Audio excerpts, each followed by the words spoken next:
Olá, esse é o projeto de tese intitulado Desenvolvimento e Validação de um Teste de Equilíbrio Dinâmico em Plataforma Instável.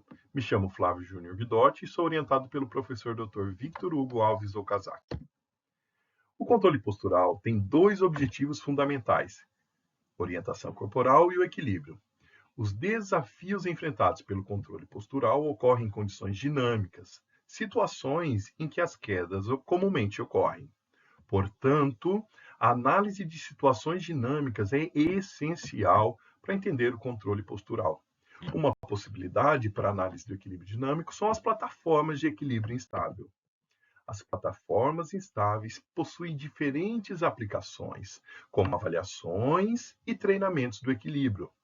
Essas plataformas têm se mostrado válidas e confiáveis na análise do equilíbrio dinâmico, com confiabilidade moderada a alta. Contudo, ainda é necessário o desenvolvimento de testes padronizados que levem em conta diferentes níveis de instabilidade, levando em conta as bases, diâmetros e alturas e o tempo apropriado de teste, assim como a reprodutibilidade dos testes dinâmicos em diversos níveis de instabilidade. A formulação dos níveis de instabilidade leva em consideração tanto o diâmetro quanto a altura da base da plataforma. A maior parte dos estudos usaram apenas configuração única de instabilidade, ou seja, um único diâmetro e altura. Tais estudos apresentaram variações de 4 a 6 centímetros nos diâmetros da base e de 5 a 17 nas alturas da plataforma. Em relação ao tempo de teste ideal, houve uma versatilidade entre os estudos, variando de 5, 10 a 20 segundos.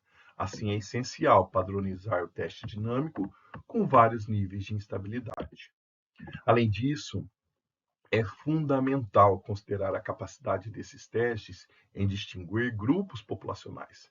Indivíduos fisicamente ativos e atletas exibem normalmente melhor capacidade de equilíbrio em situações instáveis, devido às suas experiências motoras e às práticas vivenciadas. Por outro lado, condições de doenças e fragilidades, como por exemplo em idosos parkinsonianos, apresentam um pior desempenho. E ainda, fatores como processos de crescimento, como por exemplo em crianças e adolescentes, também interferem no desempenho do controle postural nas situações dinâmicas.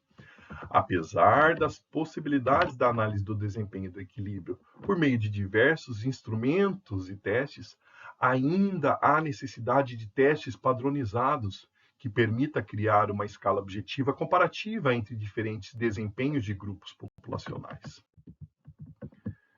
A classificação do desempenho do equilíbrio é crucial para prever quedas, diagnosticar doenças e analisar o prognóstico da reabilitação. Apesar de modelos existentes que usam plataformas de força, por exemplo, há desafios como a análise de dados complexo, instrumentos de alto custo e ainda há dificuldade em indicar uma medida que forneça informações sobre o desempenho real em relação à capacidade máxima. Diante disso, é essencial desenvolver um teste de estabelecer um referencial máximo do equilíbrio dinâmico e escalas normativas para distinguir diferentes grupos de várias faixas etárias, ou com desenvolvimento típico e atípico, ou indivíduos em diversas modalidades atléticas. O objetivo, portanto, desse projeto de tese, são três: desenvolver um teste de equilíbrio em plataforma estável, o estudo 1, testar o grau de reprodutibilidade desse teste, abordado no estudo 2, e avaliar o grau de sensibilidade desse teste para classificar diferentes grupos populacionais. Assim sendo, no estudo 1, intitulado Desenvolvimento de um teste de equilíbrio dinâmico em plataforma instável, o objetivo é desenvolver um teste de equilíbrio dinâmico em plataforma estável. A hipótese é que as variáveis fornecidas por esse teste de equilíbrio dinâmico em diferentes níveis de instabilidade, com base na altura e na dimensão da base da plataforma e nos tempos de tarefa, orientarão a elaboração de um teste padronizado. O cálculo a priori do tamanho da amostra foi realizado utilizando o software GPower para uma análise de regressão linear, considerando um tamanho de efeito estimado de aproximadamente 0,5, um nível de significância de 0,05 e um poder de teste de 0,80. O tamanho estimado foi de 18 participantes. Contudo, nós usamos 20 participantes para tentar garantir os efeitos das manipulações realizadas. Nesse estudo, então, usamos 20 adultos, sendo 12 homens e 8 mulheres, com uma idade média de 24 anos.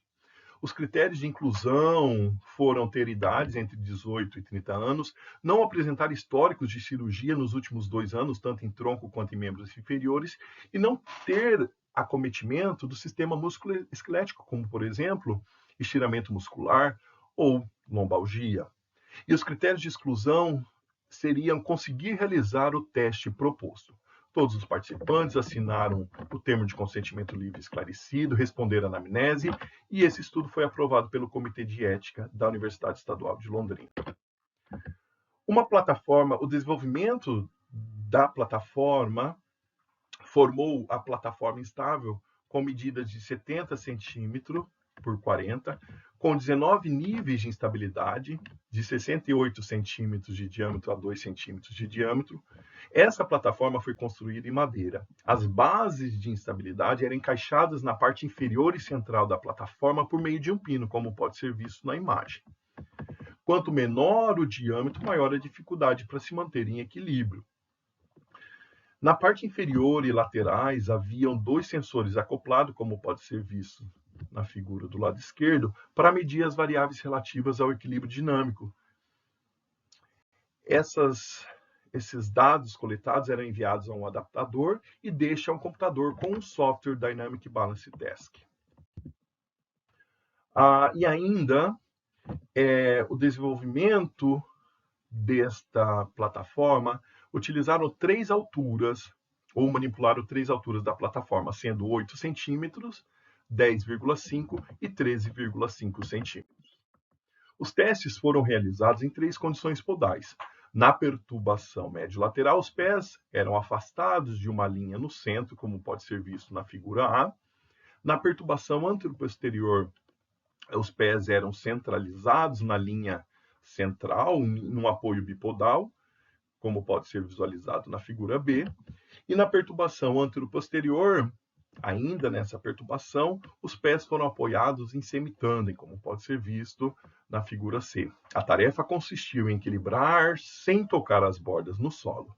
Iniciava-se com a borda lateral direita no solo na condição de perturbação médio-lateral e com a borda posterior nas condições antero-posterior.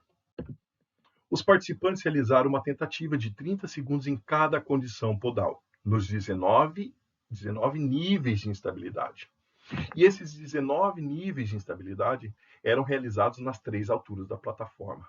Para garantir as mesmas condições física e mental ao passar por cada teste, foi seguida uma ordem de execução desse teste. Iniciou-se com a altura da plataforma de 8 centímetros, seguido com a plataforma de 10,5 e, finalmente, com a de 13,5. A ordem do teste dos 19 níveis de instabilidade foi do maior diâmetro, ou seja, 68 centímetros, até o menor diâmetro de 2 centímetros. Portanto, ao realizar as 3 condições podais, nos 19 níveis de instabilidade, nas 3 alturas da plataforma, foram totalizados 171 tentativas. Houve relato de fadiga a partir da altura aproximada de 13,5 centímetros da plataforma, nos níveis finais de instabilidade, 5, 4, 3 e 2, ou seja, na etapa final da coleta. Foi oferecido para cada participante um tempo maior, caso necessitasse descansar mais. A duração da coleta do teste foi de aproximadamente 3 horas. A sequência física fixa das condições, ou seja, a não randomização, ocorreu para tentar reduzir o tempo da coleta, ajudar os participantes a aumentar sua confiança, saber sobre a sequência exata da realização dos testes e para estabelecer uma linha de base compreensível quando está explorando esses novos parâmetros. Contudo, sabemos que é uma limitação a não randomização. As variáveis do estudo 1 foram tempo de equilíbrio absoluto, tempo de equilíbrio médio, maior tempo em equilíbrio e desequilíbrios fornecidos pelo software. As variáveis independentes foram níveis de instabilidade, altura da plataforma e as condições podais. A análise estatística foi realizada a estatística descritiva por médias, desvio padrão e amplitude, maior e menor valor. A técnica de regressão não linear pelo modelo Piecewise Breakpoint. Foi realizada a fórmula para estabelecer as subdivisões equidistantes entre os níveis de instabilidade e o software utilizado foi o SPSS versão 20 com uma significância de P menor que 0,05. Os resultados prévios mostraram que a estatística descritiva, os maiores e menores valores nos 19 níveis de instabilidade, utilizando a plataforma de 8 centímetros. Observa-se que a média no diâmetro de 68 centímetros foi de 29,77 segundos em tempo e equilíbrio. E o número de toques, ou seja, os desequilíbrios, foi em torno de 0,70 toques. No diâmetro 2, observou-se menor número de tempo em equilíbrio e maior número de toques. Esses foram os maiores e menores valores nos 19 níveis de instabilidade. Pela análise da observação gráfica, foi constatada uma curva não linear com um ponto de mudança de curva chamada de breakpoint. Assim, foi realizada uma análise estatística usando o modelo de regressão não linear segmentada, em que são analisados a não linearidade da série temporal, com a divisão da série em duas retas. Uma reta anterior ao breakpoint, o breakpoint é esse ponto superior, em que há a inversão da curva, e uma outra reta posterior ao breakpoint. Os pontos em azuis, em que pode ser visualizado aqui no gráfico, são todas as observações anterior ao nível de instabilidade de 42 centímetros. Observa-se um crescimento linear entre 2 centímetros no nível de instabilidade, a 42 centímetros no nível de instabilidade, sendo 42 o ponto em que a reta passa a ser quase horizontal, ou seja, o breakpoint em que há mudança de curva da direção da reta. A expectativa é que o tempo de equilíbrio aumente em uma proporção de 0,306 por níveis de instabilidade até 42, segundo a fórmula. Posterior ao breakpoint, a análise posterior ao breakpoint, posterior a 42 centímetros, que são os pontos vermelhos, observa-se a reta, que essa reta tem uma inclinação quase horizontal. A expectativa é que os tempos de equilíbrio se mantenham em uma proporção de 0,038 com o passar crescente dos níveis de instabilidade após 42 centímetros. Conhecido o breakpoint, 42 centímetros, que será o nível de menor dificuldade de desempenho, identificado o nível de maior dificuldade no desempenho, que seria o 2 centímetros, foi feita a escolha de 7 níveis de instabilidade, que formarão o novo teste de avaliação de equilíbrio dinâmico que serão utilizados nos estudos posteriores. Isso foi efetuado por meio de 7 subdivisões equidistantes entre 2, menor, maior instabilidade e 42 menor instabilidade. Para isso foi usada a fórmula que gerou um resultado de 6,67 centímetros, ou seja, entre 42 e 2 deveriam caminhar níveis de 6,67 aproximadamente, gerando a tabela que pode ser visto abaixo. Para verificar o efeito dos 19 níveis de instabilidade nas 3 alturas da plataforma, foi levada em consideração a observação da variável tempo de equilíbrio absoluto e desequilíbrios que está no slide a seguir. Observa-se nesse slide que nas alturas de 10,5 em amarelo, pontos em amarelo, e 13,5 pontos em vermelho e laranja, a convergência da estabilização da curva é próximo a 26 centímetros, demarcado pela linha em vermelho.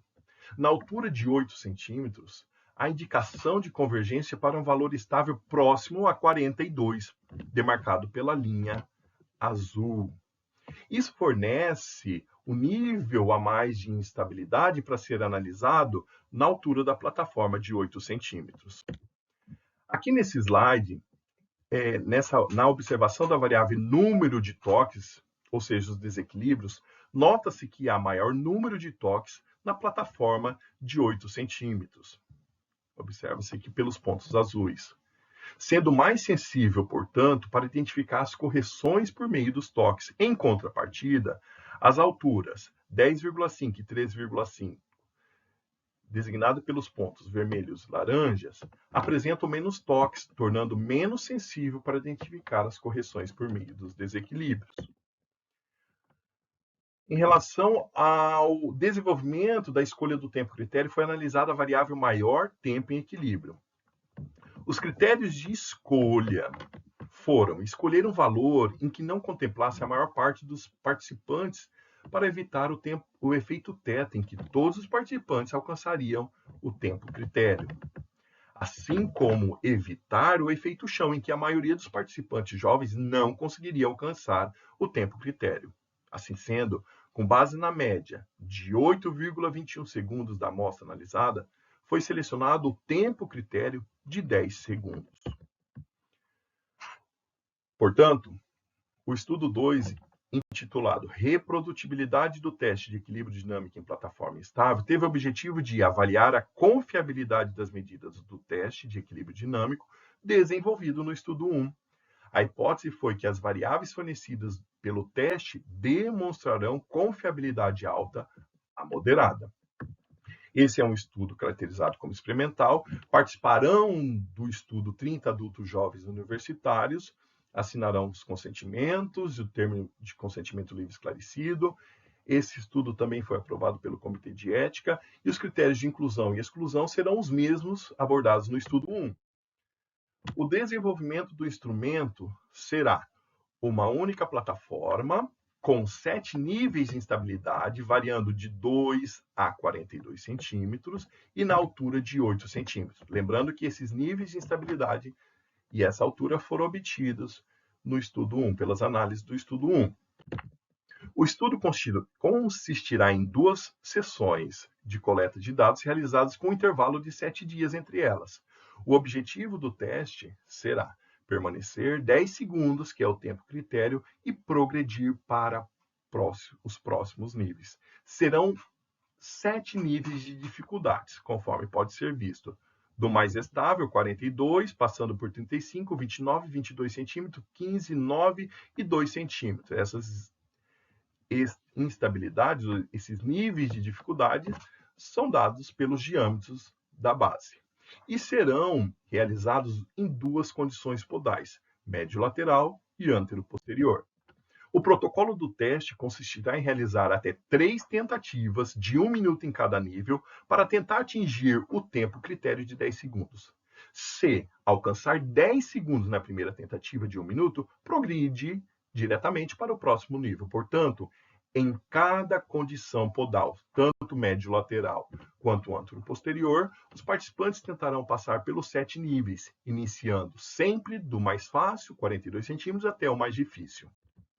A meta do teste será determinar o nível máximo de dificuldade em que o participante mantém o equilíbrio por 10 segundos. O critério de desempenho será o nível em que atingiu-se o tempo critério. Se o participante não alcançar 10 segundos no nível atual, o nível anterior será o seu score. Por exemplo, se o participante conseguir atingir o tempo de 10 segundos no nível de instabilidade de 42 centímetros, mas ao tentar no nível de 35 centímetros não conseguir atingir o tempo critério, mesmo dentro das 3 tentativas de 1 minuto, seu score será o anterior. As variáveis serão as variáveis de desempenho dado pelo nível atingido, de 0 a 7, e as variáveis fornecidas pelo software. Tempo em equilíbrio absoluto, tempo em equilíbrio médio, maior tempo em equilíbrio e desequilíbrios. As variáveis independentes serão 7 níveis de instabilidade e posição dos pés médio lateral e antero posterior. Os dados serão apresentados por meio de estatística descritiva, medianas, intervalos interquartis e gráficos de dispersão. A reprodutibilidade entre diferentes momentos será analisada pelo teste de coeficiente de correlação intraclasse e pela análise de concordância de Bland-Altman. Serão realizados no SPSS versão 20 com significância de 5%. O objetivo do estudo 3 será analisar a sensibilidade do teste de equilíbrio dinâmico em plataforma instável em diferentes populações. O título do estudo 3 será Sensibilidade do teste de equilíbrio dinâmico em plataforma instável. Teremos algumas hipóteses. Primeira, o teste distinguirá e classificará o desempenho do equilíbrio dinâmico entre diferentes faixas etárias. Segunda, o teste identificará padrões típicos e atípicos de equilíbrio. E o protocolo será eficaz para classificar desempenhos bons e ruins. Participarão do estudo grupos de diversas faixas etárias, crianças, adolescentes, adultos e idosos, e também grupos com distintas modalidades esportivas, praticantes de distintas modalidades esportivas, e também grupos com diagnósticos neurológicos e ou ortopédicos. Todos assinarão consentimentos e esse estudo foi aprovado pelo CEP. Os critérios de inclusão será pertencer a um desses grupos e os critérios de exclusão, incapacidade de realizar os testes. O método, os instrumentos, delineamentos e procedimentos do teste no estudo 3 será igual ao estudo 2, exceto pelo fato de que haverá uma única sessão de teste. As variáveis serão a avaliação do desempenho dado pelo score de 0 a 7, indicando o nível de dificuldade atingido, e as variáveis independentes serão as instabilidades, 7 níveis, e os posicionamentos dos pés, médio lateral e antero-posterior. O método da análise estatística, os dados serão apresentados de maneira descritiva por medianas e intervalos interquartis. A comparação de grupos será feita pelo teste não paramétrico de Wilcoxon para comparar o score de equilíbrio entre os grupos, e o teste de Mann-Whitney-U como pós-hoc para comparações pareadas. A avaliação da sensibilidade e especificidade dos dados será utilizada a curva ROC, e o software será o SPSS versão 20, significância P menor que 0,05. Obrigado pela atenção.